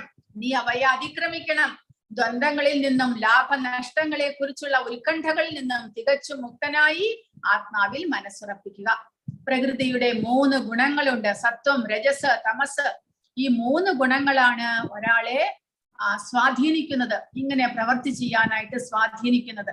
അതുമൂലം നമ്മൾ ഈ ഭൗതികതയിൽ മുഴുകി വ്യാമോഹത്തിൽ പെടുന്നു. ഭൗതികമായ വസ്തുക്കളിൽ വ്യാമോഹിതരായി നമ്മൾ അതിനു പുറകെ പരക്കം പായുന്നു. അപ്പോൾ നമുക്ക് ആധ്യാത്മികതയെ കുറിച്ചുള്ള അറിവ് ഉണ്ടാകുന്നില്ല. അതുകൊണ്ട് ഭഗവാൻ പറയുന്നു അർജുനനോട്, ആ 3 ഗുണങ്ങളെ നീ അതിക്രമിക്കണം, അവയിൽ നിന്ന് മോചനം ലഭിക്കാനായിട്ട് പരിശ്രമിക്കണം. അങ്ങനെ ഭൗതികമായിട്ടുള്ള ദ്വന്ദ്ങ്ങൾ എന്ന് പറയുമ്പോൾ ലാഭനഷ്ടങ്ങൾ, സുഖ ദുഃഖങ്ങൾ മുതലായവയെല്ലാം ദ്വന്ദ്ങ്ങളാണ്. അവയിൽ നിന്ന് മോചിതരാകാനായിട്ട് പിന്നെയോ ആത്മാവിൽ ശ്രദ്ധ കേന്ദ്രീകരിക്കുക. ശരീരബോധത്തിൽ നിന്ന് ശരീരത്തിന് വേണ്ടിയിട്ടുള്ള പ്രവർത്തികളെല്ലാം നിർത്തണമെന്നല്ല, അതിൽ അധികം ശ്രദ്ധ കൊടുക്കരുത്. ശരീരത്തെ പോഷിപ്പിക്കുന്നതിന്, ശരീരത്തിനെ താലോലിക്കുന്നതിന് ശ്രദ്ധ കൊടുക്കാതെ ആത്മാവിനെ ശുദ്ധീകരിക്കാനുള്ള പ്രക്രിയകൾ ചെയ്യുക. അതിന് ഇമ്പോർട്ടൻസ് കൊടുക്കാനാണ് ഭഗവാൻ പറയുന്നത്. വേദങ്ങളാൽ ഉദ്ദിഷ്ടമായത് എന്തും അവയുടെ ഉൾപ്പൊരുൾ അറിയുന്നത് കൊണ്ട് നേടാവുന്നതാണ്. വേദങ്ങളിലൂടെ നമ്മൾ മനസ്സിലാക്കേണ്ടത് ഭഗവാനെയാണ്. ഭഗവാനെ മനസ്സിലാക്കി ആ ഭഗവത് ധാമത്തിലേക്ക് തിരിച്ചു പോകാനുള്ള വഴികളാണ് വേദങ്ങളിൽ കൊടുത്തിരിക്കുന്നത്. പക്ഷെ വേദത്തിന്റെ ആ ഒരു കർമ്മകാണ്ഡം എന്നുള്ള ആ ഒരു ഭൗതികതയിലേക്ക് വലിക്കുന്ന, ഭൗതികതയിൽ മുഴുകാനുള്ള ചില പേജസ് ഉണ്ട് വേദങ്ങളിൽ. അതിൽ ആകൃഷ്ടരായി കഴിഞ്ഞാൽ നമുക്ക് പിന്നീട് വേദത്തിന്റെ ഉദ്ദേശം എന്ത് എന്ന് നമ്മൾ കണ്ടുപിടിക്കില്ല.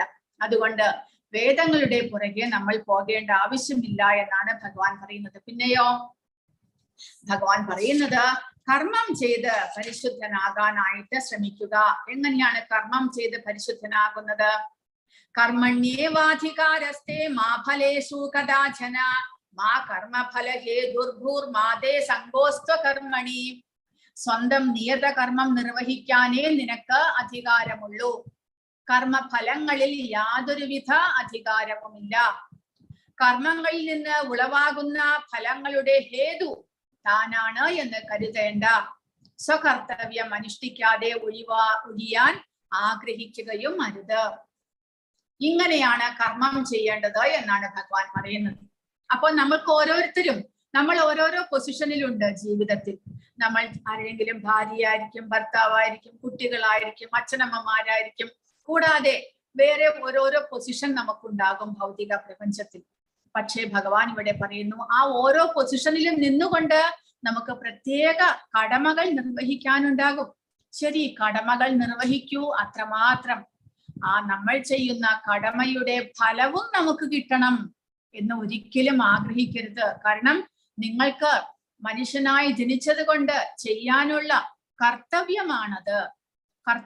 കർത്തവ്യമായിട്ട് മാത്രം ചെയ്യുക. അതിന്റെ ഫലത്തെ ആഗ്രഹിക്കരുത്.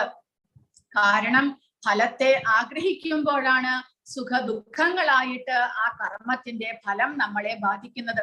അതും ഒരു ജന്മത്തിലല്ല, പിന്നീടുള്ള ജന്മത്തിലേക്കും അത് ക്യാരി ഫോർവേഡ് ചെയ്തു പോകുന്നു. അതുകൊണ്ട് കർമ്മണ്യേവാധികാരസ്തേ മാ ഫലേഷു കദാചന. ഒരിക്കലും കർമ്മത്തിന്റെ ഫലം ആഗ്രഹിക്കരുത്. കാരണം കർമ്മം ചെയ്യാൻ മാത്രമേ ഈ ഭൗതിക പ്രപഞ്ചത്തിൽ നമുക്ക് അധികാരമുള്ളൂ. ഭഗവാന്റെ നിയമമാണത്. ഈ ഭൗതിക പ്രപഞ്ചത്തിൽ നമ്മൾ ജനിക്കുന്നത് കൊണ്ട്, മനുഷ്യനായ ഒരു ശരീരം ലഭിച്ചത് കൊണ്ട് നമുക്ക് തന്നിട്ടുള്ള നിയമമാണ് അത്. നമ്മൾ ആ നിയമം പാലിക്കണം. കർമ്മം മാത്രം ചെയ്യുക, കർമ്മത്തിന്റെ ഫലത്തെ ആഗ്രഹിക്കരുത്. കൂടാതെ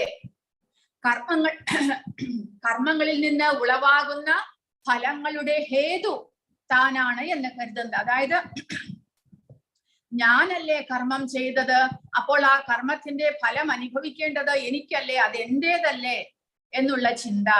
അതായത് കർമ്മഫലം ഉളവാക്കിയതും ഞാനാണ് എന്നുള്ള ആ ഉടമസ്ഥാവകാശം, അതും പാടില്ല എന്നാണ് ഭഗവാൻ പറയുന്നത്.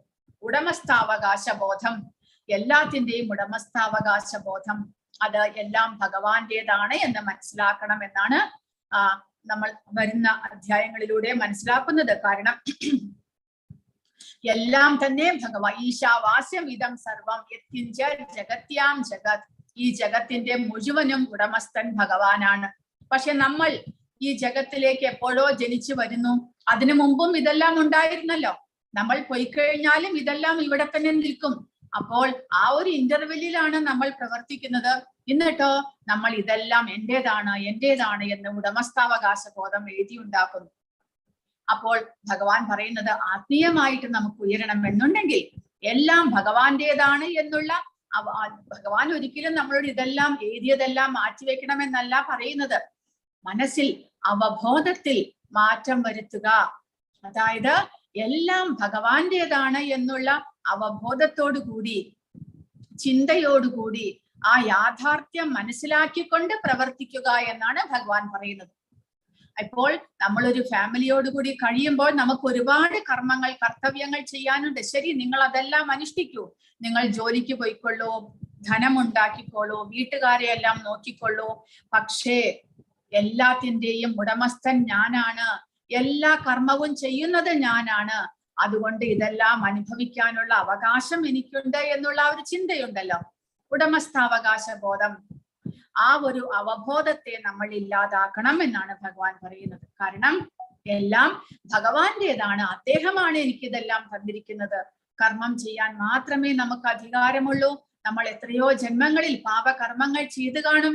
എന്നാലും ഭഗവാന്റെ അനുഗ്രഹം മൂലം ഇപ്പോൾ നമുക്കൊരു മനുഷ്യജന്മം ലഭിച്ചിരിക്കുന്നു.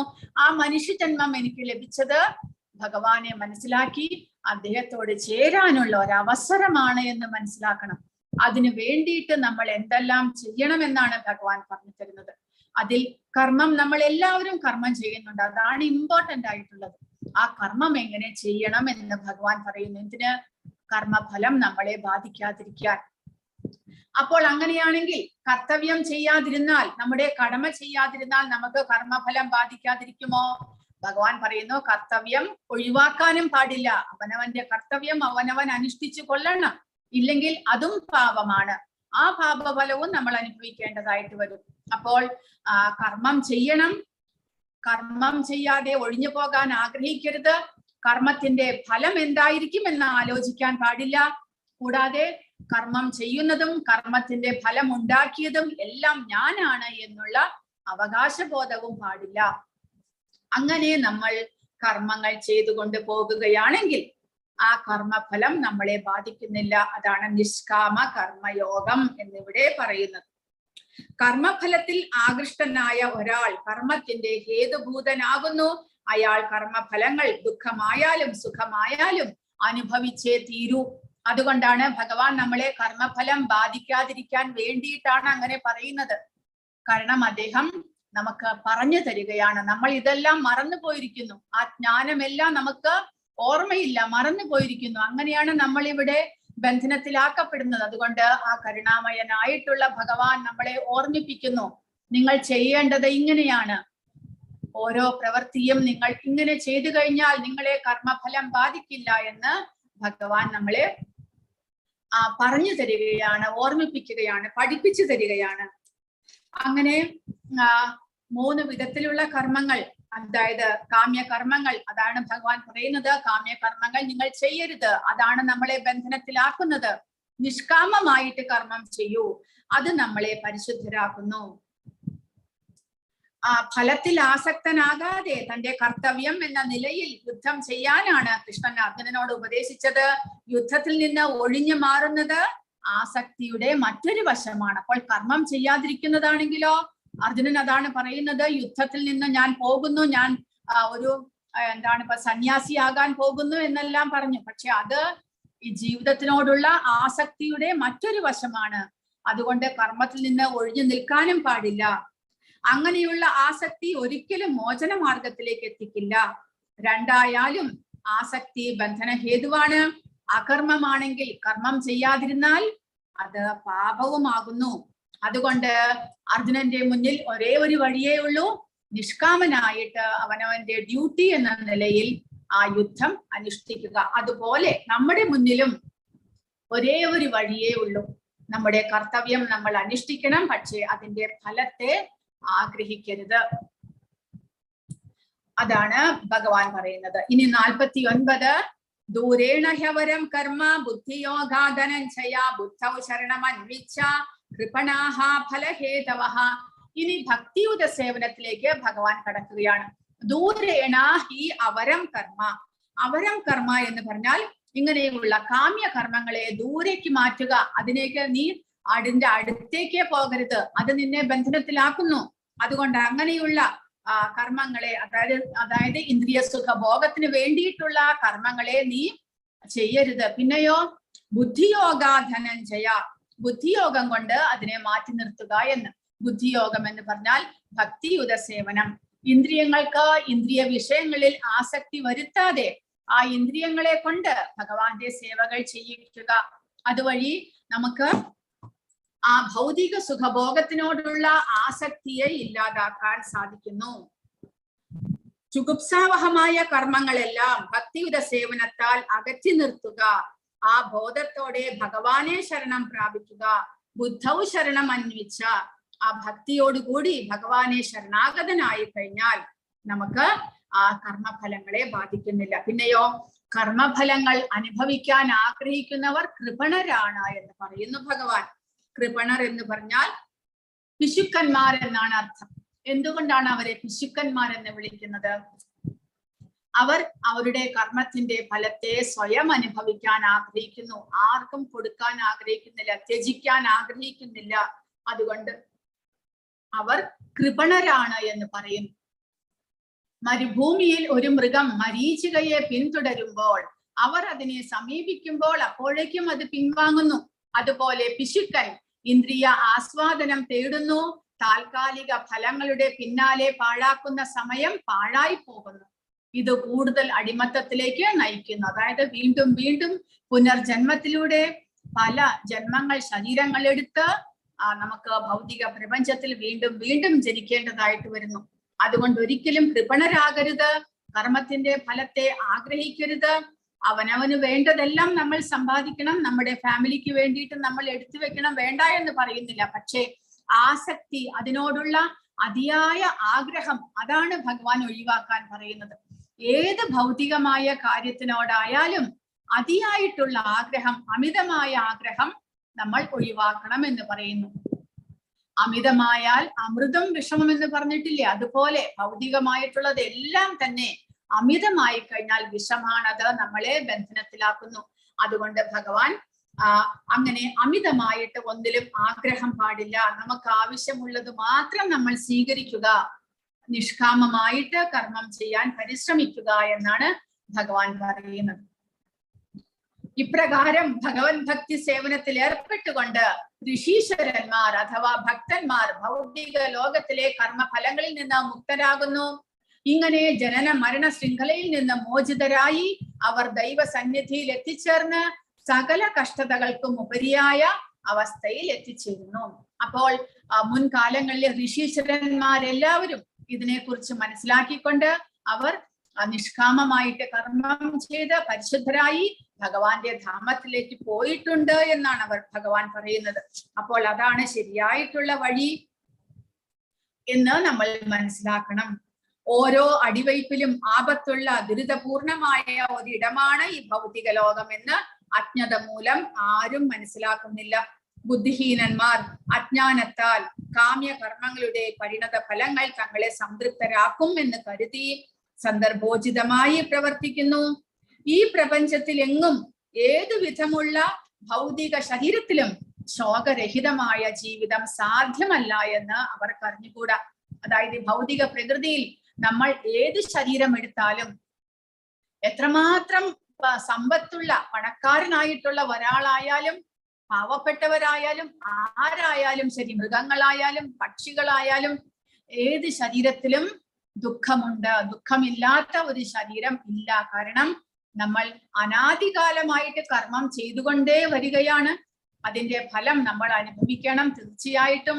അതുകൊണ്ട് ക്ലേശങ്ങളോ വാർദ്ധക്യമോ ജരയോ മരണമോ ഇല്ലാത്ത ഒരു ശരീരം ഈ ഭൗതിക പ്രപഞ്ചത്തിൽ കാണാൻ സാധ്യമല്ല. അതുകൊണ്ട് ഭഗവാനെ മനസ്സിലാക്കുന്നു. ഭഗവാനും നമ്മളും തമ്മിലുള്ള ബന്ധത്തെ മനസ്സിലാക്കി അതിനു വേണ്ടിയിട്ട് ആ ഭഗവാനെ പ്രാപിക്കാനുള്ള പരിശ്രമം നടത്തുകയാണ് നമ്മുടെ യഥാർത്ഥത്തിലുള്ള ധർമ്മം എന്ന് മനസ്സിലാക്കണം. അതിന് ഈ കർമ്മയോഗം, ബുദ്ധിയോഗം അല്ലെങ്കിൽ നിഷ്കാമ കർമ്മം ഇതെല്ലാം നമ്മളെ സഹായിക്കുന്നു. യഥാതേ മോഹകലീലം ബുദ്ധിർ വ്യതിതരിഷ്യതി തഥാ ഗന്ധാസി നിർവേദം ശ്രോതവ്യസ്യ ശ്രുതസ്യ ച. ബുദ്ധി വ്യാമോഹമാകുന്ന നിബിഡ വനത്തെ പിന്നിട്ട് കഴിയുമ്പോൾ കേട്ടതിനെ കുറിച്ചും കേൾക്കേണ്ടതിനെ കുറിച്ചും നീ ഉദാസീനനായി തീരും. അതായത് നമ്മുടെ ഇന്ദ്രിയങ്ങളെ നമ്മൾ എങ്ങനെ നിയന്ത്രിക്കണം എന്ന് ഭഗവാൻ പറയുകയാണ് ഇവിടെ. ഇന്ദ്രിയങ്ങൾക്ക് ഭൗതിക വിഷയങ്ങളിൽ, ഭൗതികമായ വസ്തുക്കളിലാണ് ആസക്തി. നമ്മുടെ 5 ജ്ഞാന ഇന്ദ്രിയങ്ങൾ, കണ്ണ്, മൂക്ക്, നാവ്, ത്വക്ക്, ചെവി, അവയ്ക്ക് ഭൗതികമായിട്ടുള്ള പല കാര്യങ്ങളിലും ആസക്തി ഉണ്ടാകുന്നു. പക്ഷേ നമ്മൾ നിഷ്കാമമായിട്ട് കർമ്മം ചെയ്യാൻ തുടങ്ങുമ്പോൾ എന്ത് സംഭവിക്കുന്നു? ഈ ഭൗതിക ഇന്ദ്രിയങ്ങൾക്ക് ആ ഭൗതിക വിഷയങ്ങളിലുള്ള ആസക്തി ക്രമേണ കുറഞ്ഞു വരുന്നു. കാരണം നമുക്കതിൽ താല്പര്യമേ നമ്മൾ കാണിക്കുന്നില്ല. കാരണം നമുക്ക് അറിവ് ലഭിച്ചു കഴിഞ്ഞു, ജ്ഞാനം ലഭിച്ചു കഴിഞ്ഞിരിക്കുന്നു. ഭൗതികമായിട്ടുള്ള ആസക്തിയാണ് നമ്മളെ ഇവിടെ ബന്ധനത്തിലാക്കുന്നത്, ക്ലേശങ്ങളും ദുരിതങ്ങളും തരുന്നത് എന്ന് മനസ്സിലാക്കി കഴിയുമ്പോൾ നമ്മൾ അതിൽ നിന്ന് പിൻവാങ്ങാൻ ശ്രമിക്കുമ്പോൾ എന്ത് സംഭവിക്കുന്നു? നമുക്ക് ഭൗതികമായിട്ടുള്ള ഒന്നിലും ആസക്തി ഉണ്ടാകുന്നില്ല. കേട്ടതിനെ കുറിച്ചും കേൾക്കേണ്ടതിനെ കുറിച്ചും ഉദാസീനനായിരിക്കുന്നു. അതായത് ഭൗതികമായിട്ടുള്ള ഒന്നിലും പിന്നീട് ആ ഇന്ദ്രിയങ്ങൾക്ക് താല്പര്യം ഉണ്ടാകുന്നില്ല എന്ന്. ഉദാഹരണമായിട്ട് ഭഗവാനെ കുറിച്ച് നമ്മൾ കേട്ടുകൊണ്ടേയിരിക്കുമ്പോൾ, ഭഗവാന്റെ സേവനത്തിലേക്ക് നമുക്ക് ആകർഷണം വരുമ്പോൾ പിന്നീട് ഭൗതികമായിട്ടുള്ള ഒരു വസ്തുവും എന്തെങ്കിലും സിനിമ കാണാനോ അല്ലെങ്കിൽ സ്റ്റോറി കേൾക്കാനോ, നമുക്ക് ഒരിക്കലും ഗോസിപ്പ് പറഞ്ഞുകൊണ്ടിരിക്കാനോ മറ്റുള്ളവരെ കുറ്റം പറയാനുള്ളതോ ഒരു താല്പര്യവും പിന്നീട് നമുക്കുണ്ടാകുന്നില്ല. ആ ഒരവസ്ഥയിലേക്ക് നമ്മൾ ഉയരണം എന്നാണ് ഇവിടെ ഭഗവാൻ പറയുന്നത്. ഫലങ്ങളിൽ ഉദാസീനനായി പ്രവർത്തിക്കുമ്പോൾ, എന്റെ ഹൃദയം ശുദ്ധീകരിക്കപ്പെടുമ്പോൾ എനിക്ക് ആത്മാവിനെ കുറിച്ചുള്ള അറിവ് ലഭിക്കും. എപ്പോഴാണ് ഞാൻ ആത്മാവിനെ തിരിച്ചറിയുക എന്ന് ഇത് പറയുന്നത് ചൈതന്യ മഹാപ്രഭുവാണ്. ചൈതന്യ മഹാപ്രഭുവിനാണ് ഇവിടെ കൊടുത്തിരിക്കുന്നത്. അതായത് ഭൗതികമായ കർമ്മങ്ങളിൽ നമുക്ക് ഉദാസീനത വരുമ്പോൾ, അതായത് ശരീരത്തിന്റെ സുഖഭോഗങ്ങളിലുള്ള ആസക്തി നമ്മൾ കുറഞ്ഞു വരുമ്പോൾ, നമുക്ക് ഭഗവാന്റെ സേവകളിൽ ആസക്തി വർദ്ധിച്ചു വരുമ്പോൾ നമ്മുടെ ഹൃദയം ശുദ്ധീകരിക്കപ്പെടുന്നു. അങ്ങനെ നമുക്ക് ആത്മാവിന് തന്റെ ശരിയായിട്ടുള്ള അവബോധത്തെ തിരിച്ചറിയാൻ സാധിക്കുന്നു. എപ്പോൾ നിന്റെ മനസ്സ് വേദങ്ങളുടെ അലങ്കൃത വാക്യങ്ങൾക്ക് വശപ്പെടാതെ ആത്മസാക്ഷാത്കരണത്തിനായി ഉറച്ചു നിൽക്കുന്നുവോ, അപ്പോൾ നീ ദിവ്യ അവബോധം കൈവരിച്ചു കഴിഞ്ഞവനാകുന്നു എന്ന് പറയുന്നു. അപ്പോൾ അങ്ങനെ ദിവ്യ അവബോധം, ഇപ്പോൾ നമ്മൾ ശരീരബോധത്തിലാണ്, ഈ ശരീരമാണ് ഞാൻ എന്നുള്ള അവബോധത്തിലാണ് ജീവാത്മാവ്. ദിവ്യമായിട്ടുള്ള അവബോധം ലഭിക്കുക, അതായത് ജീവാത്മാവ് പരിശുദ്ധനാകുകയും അവബോധം പരിശുദ്ധമാകുകയും അല്ലെങ്കിൽ കൃഷ്ണാവബോധത്തിലേക്ക് നമ്മൾ മാറ്റപ്പെടുകയും ചെയ്യുന്ന അവസ്ഥയെ കുറിച്ചാണ് ഇവിടെ പറയുന്നത്. അതിനു വേണ്ടിയിട്ട് എന്തെല്ലാം ചെയ്യണമെന്ന് അടുത്ത 3-ാമത്തെ അധ്യായം മുതൽക്ക് ഭഗവാൻ ഇങ്ങനെ ഓരോന്നായിട്ട് പറഞ്ഞുകൊണ്ട് പോകുന്നുണ്ട്. ഈ അധ്യായത്തിൽ എല്ലാം ചുരുക്കത്തിൽ പറഞ്ഞു തരികയാണ്. അപ്പോൾ മനസ്സ് ഇന്ദ്രിയങ്ങളാണ് ഈ ഭൗതിക വിഷയങ്ങൾക്ക് അട്രാക്ഷൻ ഉണ്ടാകുന്നത് എന്ന് പറഞ്ഞു. മനസ്സ് പിന്നീട് അവയെ സ്വായത്തമാക്കാനുള്ള പ്ലാൻ ചെയ്യുന്നു. അപ്പോൾ പക്ഷേ മനസ്സ് നമ്മൾ നിയന്ത്രിച്ചു കഴിഞ്ഞാൽ, മനസ്സിൽ ഭഗവാന്റെ സേവനങ്ങൾക്കായിക്കൊണ്ട് ഭഗവാനെ സ്മരിക്കുവാനും ഭഗവാന്റെ ലീലകളെ കുറിച്ച് ഓർക്കാനും എല്ലാമുള്ള ഒരു നിയന്ത്രണം, പരിശീലനം നമ്മൾ തുടങ്ങിക്കഴിഞ്ഞാൽ പിന്നീട് മനസ്സ് എന്ത് ചെയ്യുന്നു? മനസ്സിൽ പിന്നീട് ഭൗതികമായിട്ടുള്ള ഒന്നിലും ആസക്തി ഉണ്ടാകുന്നില്ല. അങ്ങനെ ആത്മാവിന്റെ സാക്ഷാത്കാരത്തിന്, ആത്മാവിന്റെ മോചനത്തിന് അല്ലെങ്കിൽ ആത്മാവിന്റെ ശുദ്ധീകരണത്തിനായി കൊണ്ടുള്ള പ്രക്രിയകൾ നമ്മൾ ആരംഭിക്കുമ്പോൾ ക്രമേണ നമുക്ക് ആ ആധ്യാത്മിക ജ്ഞാനം കരസ്ഥമാക്കാൻ സാധിക്കും എന്നാണ് ഭഗവാൻ ഇവിടെ പറയുന്നത്.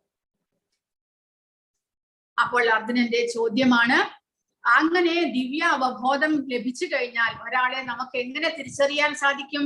അയാളുടെ ലക്ഷണങ്ങൾ എന്തൊക്കെയാണ്? അദ്ദേഹത്തിന്റെ ഭാഷ എന്താണ്? സംസാരവും ഇരിപ്പും നടപ്പും എല്ലാം എങ്ങനെയായിരിക്കും? ഇതാണ് അർജുനന്റെ ചോദ്യം.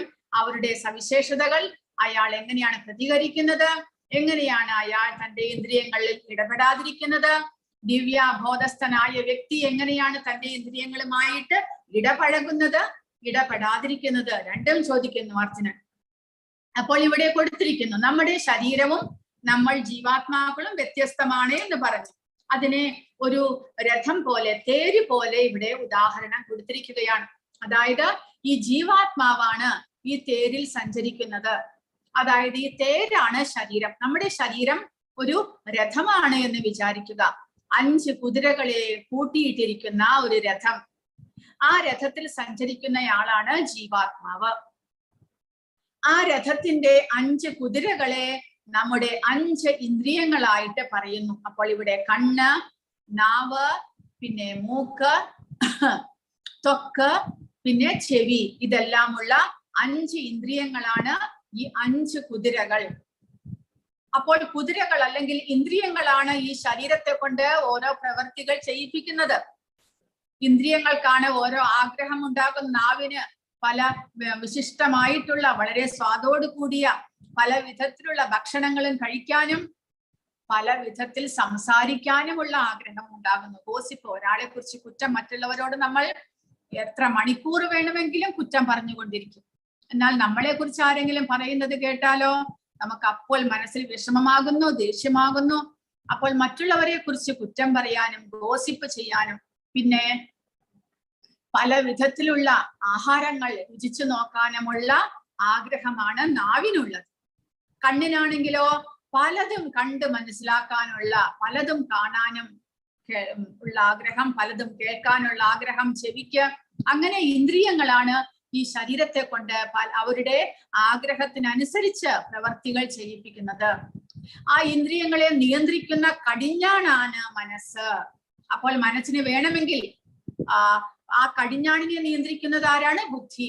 അപ്പോൾ ബുദ്ധി ഉപയോഗിച്ച് ആ മനസ്സിനെ കൊണ്ട് ഇന്ദ്രിയങ്ങളെ നമുക്ക് നിയന്ത്രിക്കാം. അതായത് മനസ്സാകുന്ന കടിഞ്ഞാൺ ബുദ്ധി വളരെ ഉറപ്പിച്ച് പിടിച്ചു കഴിഞ്ഞാൽ ആ ഇന്ദ്രിയങ്ങളാകുന്ന കുതിരകളെ നേരായ ദിശയിലേക്ക് നയിക്കാൻ പറ്റും. നേരെ മറിച്ച് ആ ബുദ്ധി മനസ്സിനെ അയച്ചു വിട്ടാലോ, ആ ഇന്ദ്രിയങ്ങൾ അഞ്ചും ഭൗതികമായ വിഷയങ്ങളുടെ പുറകെ പാഞ്ഞ് അങ്ങോട്ടും ഇങ്ങോട്ടും പാഞ്ഞ് മനസ്സും ബുദ്ധിയും പിന്നീട് അതിന്റെ പുറകെ പായേണ്ടി വരുന്നു. അപ്പോൾ അതിനു വേണ്ടിയിട്ട് ഭഗവാൻ പറയുന്നത്, ആ ജീവാത്മാവിന് പിന്നീട് ശരിയായിട്ടുള്ള ദിശയിലേക്ക് സഞ്ചരിക്കാൻ പറ്റില്ല. ആ തേര് ശരീരം, അതിന് ഇന്ദ്രിയങ്ങൾക്ക് തോന്നുന്ന ദിശയിലേക്ക് ഇന്ദ്രിയങ്ങൾ ആ ശരീരത്തെ കൊണ്ടുപോകുന്നു. അതുകൊണ്ട് ബുദ്ധി ഉപയോഗിച്ച് മനസ്സാകുന്ന കടിഞ്ഞാൻ ദൃഢമാക്കി പിടിച്ചുകൊണ്ട് ഇന്ദ്രിയങ്ങളെ നിയന്ത്രിക്കേണ്ടതാണ്. അങ്ങനെ സാധിക്കുന്ന വ്യക്തിയെയാണ് സ്ഥിതപ്രജ്ഞൻ എന്ന് പറയുന്നത്. സ്ഥിതപ്രജ്ഞന്റെ ഇന്ദ്രിയങ്ങളും മനസ്സും ബുദ്ധിയും എല്ലാം തന്നെ കൺട്രോളിലായിരിക്കും, ഒന്നും അഴിച്ചു വിട്ടതായിരിക്കില്ല എന്നാണ് ഭഗവാൻ ഇനി നമുക്ക് പറഞ്ഞു തരാൻ പോകുന്നത്. അപ്പോൾ 55 മുതലുള്ള ശ്ലോകങ്ങളിൽ ഭഗവാൻ സ്ഥിതപ്രജ്ഞനെ കുറിച്ചുള്ള അറിവാണ് പകർന്നു തരുന്നത്. അത് നമുക്ക് അടുത്ത ക്ലാസ്സിൽ നമുക്ക് ഈ 2ാമത്തെ അധ്യായം നമുക്ക് അവസാനിപ്പിക്കാം. ഹരേ കൃഷ്ണ. ആർക്കെങ്കിലും എന്തെങ്കിലും സംശയങ്ങളോ ചോദ്യങ്ങളോ ഉണ്ടെങ്കിൽ